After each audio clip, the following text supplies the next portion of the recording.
Pluie de bénédictions sur la rue des Rosiers, la rue des Roses. Et vous savez que le peuple juif entier est comparé à la rose aux 13 pétales qui correspondent aux 13 attributs de miséricorde divine qui doivent s'abattre sur le monde dans la bonté, la gentillesse, avec la venue du Messie tout de suite. Dans la paracha de cette semaine, car vivre avec son temps, c'est vivre avec la section biblique, la paracha de la semaine, nous parlons de la naissance des deux pères du peuple juif, ces deux pères de l'humanité entière, qui sont Abraham, le père de tous les croyants, et son fils Yitzhak. Quelle différence entre les deux? C'est que pour avoir le mérite d'engendrer Yitzhak, Abraham, à l'âge de 99 ans, à l'âge respectable bien sûr, devait absolument se faire la circoncision. Le père d'Abraham, lui, n'avait pas eu besoin de procéder à l'opération de la circoncision avant d'engendrer Abraham. Mais l'âme de Yitzhak était tellement supérieure encore à celle de son père, à celle d'Abraham, qu'Abraham était obligé de se faire la circoncision avant d'engendrer son fils Yitzhak. Comme le dit le proverbe biblique, la force du fils surpasse celle du père. En quoi consistait cette supériorité de Yitzhak sur Abraham, cette différence entre les deux?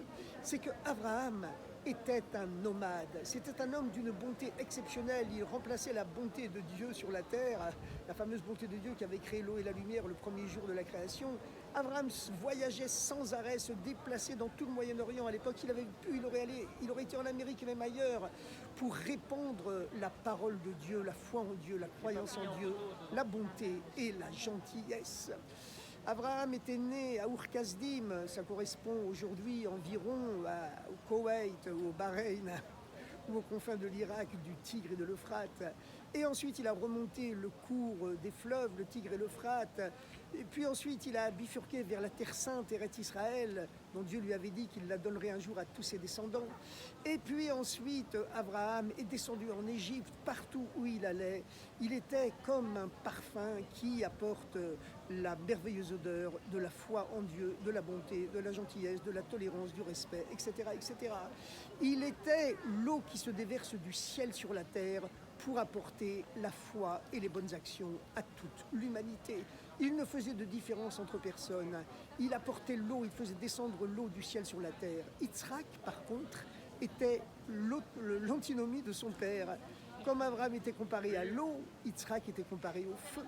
Et c'est la raison pour laquelle la Torah nous conte que Yitzhak passait son temps, toute sa vie, à creuser des puits. Car que se passe-t-il lorsqu'on creuse des puits? Eh bien, l'eau remonte du fond de la terre et elle remonte dans un sens ascendant comme le feu qui s'élève sans arrêt du bas vers le haut.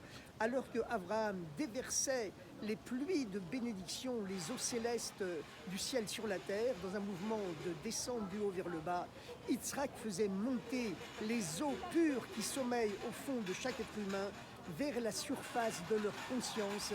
Et c'est cela le symbole du forage des puits de Yitzhak. Abraham, donc, il versait l'eau de la connaissance divine dans le monde, sur le monde, pour faire pousser toutes les herbes et les plantes de bénédiction, tandis que Yitzhak, lui, il n'avait pas besoin de voyager, pas besoin de se déplacer. Lorsqu'il a voulu quitter la Terre Sainte, Eretz Israël, pour aller en Égypte, par exemple, et pour y propager là-bas la parole de Dieu, Dieu lui a dit, pas du tout, toi, tu restes en Terre Sainte, tu es un saint parfait, tu restes dans la Terre Sainte, ta place n'est pas ailleurs. Mais en réalité, c'est parce que Yitzhak avait cette conscience qu'on n'a pas besoin de voyager pour aller apporter la conscience de Dieu au loin, parce que la conscience de Dieu, elle est cachée au fond de chaque être humain. Et c'est cela le symbole du forage de puits de Yitzhak. La Torah nous raconte en détail comment Yitzhak passait son temps à forer des puits, à creuser des puits, et les Palestiniens de l'époque, les Philistins, le mot palestinien vient du mot philistin bien sûr. Vous savez que les Romains ont changé le nom de la terre d'Israël il y a de là plus de 2000 ans pour faire oublier que cette terre avait été une terre juive, et ils l'ont appelée subséquemment du nom de l'ennemi héréditaire du peuple juif, d'après la Bible, qui étaient les Plishtim, les Philistins. Et les Philistins, les Palestiniens de l'époque, eh bien, ils rebouchaient sans arrêt, méchamment, les puits qu'avait creusé Yitzhak. Et Yitzhak s'obstinait et il recreusait sans arrêt, parce que Yitzhak savait, vous savez que la Torah elle est pleine de symboles, elle donne des enseignements très profonds. Yitzhak savait que la parole de Dieu, les eaux de la pureté divine sont présentes au fond de chaque être humain. Et c'est là le symbole, l'enseignement du fait qu'il creusait des puits sans arrêt. Il creusait des puits au fond de chaque être humain parce qu'il savait qu'au fond de chaque être humain, il existe une conscience pure, une conscience divine. Même au fond des Philistins, il y avait cette conscience pure, cette conscience divine. Et elle était simplement recouverte par les rochers, le roc, le sable, la boue, le sel du désert.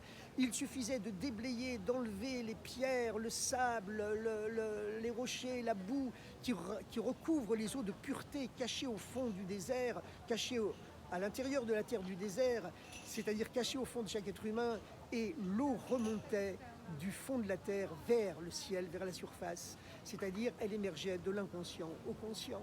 Et c'était en cela que Yitzhak était supérieur à son père Abraham, et c'est la raison pour laquelle Abraham avait dû se faire la circoncision avant de pouvoir faire descendre une âme aussi haute que celle de Yitzhak, parce que Yitzhak, lui, il faisait en sorte que le monde de lui-même s'élève vers Dieu.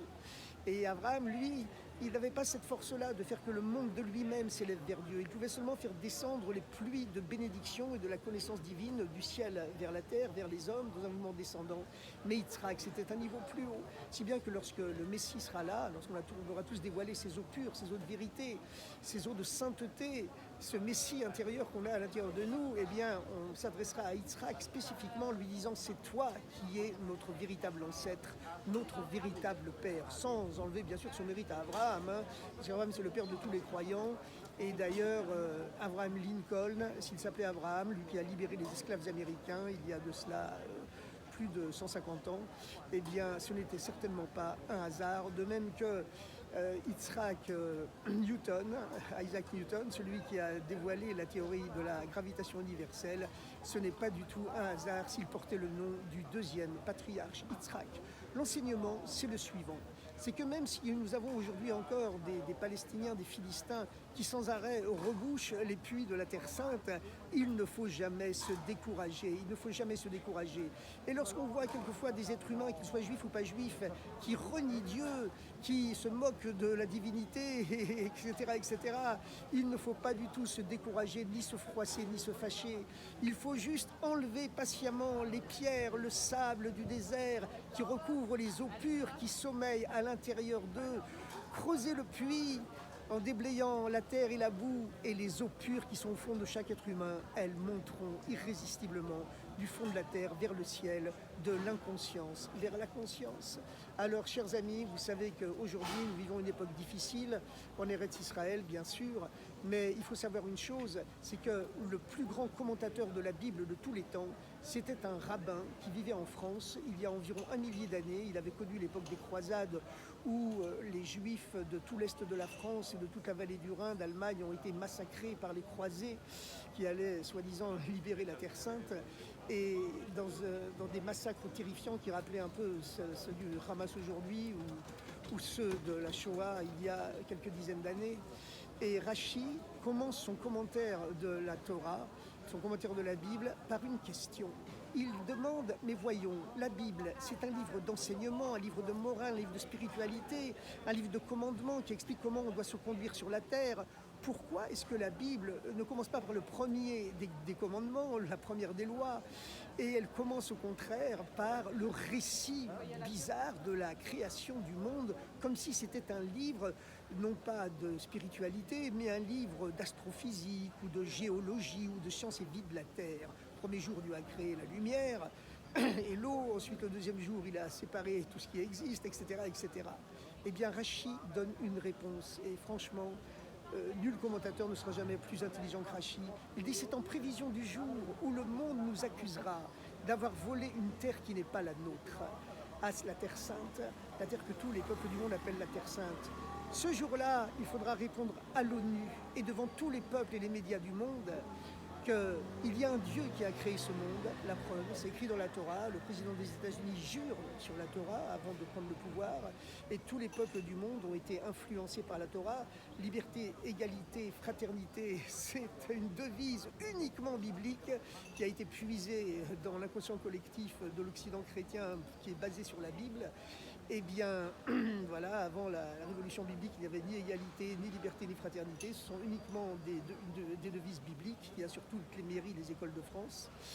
Eh bien, nul ne sera jamais plus intelligent que ce Rachi, le plus grand commentateur de la Bible de tous les temps, qui dit « C'est pour répondre à tous les peuples du monde, quand ils nous traiteront de voleurs d'avoir volé la Terre Sainte, il faudra leur répondre, regardez, c'est écrit dans ce livre qui est la base de toutes les civilisations, toutes les morales, toutes les spiritualités, qu'il y a un Dieu qui a créé ce monde. Et ce Dieu, il avait choisi de vous donner la terre à vous, il a changé d'avis parce qu'il vous en a trouvé indigne, il nous l'a donné à nous. Et c'est la seule réponse qui sera acceptée à l'ONU et dans le monde entier. Et même si au début on se révolte, on dit oulala, c'est pas possible, mais en vérité c'est la seule réponse qui sera acceptée, comme le Rabbi Lubavitch, le géant spirituel du XXe siècle, nous l'a encore rappelé. Donc souhaitons bon courage à Binyamin Netanyahou, pour rappeler cette vérité à tous les peuples du monde et que chacun en prenne conscience, et vous pouvez être certain que même le Hamas finira par l'accepter et que tous nos frères palestiniens finiront par l'accepter et la paix universelle régnera enfin lorsque le peuple juif saura assumer sa vraie mission qui est celle d'être le peuple prêtre de toute l'humanité. Mamlechet Kohanim Vegoy Kadosh.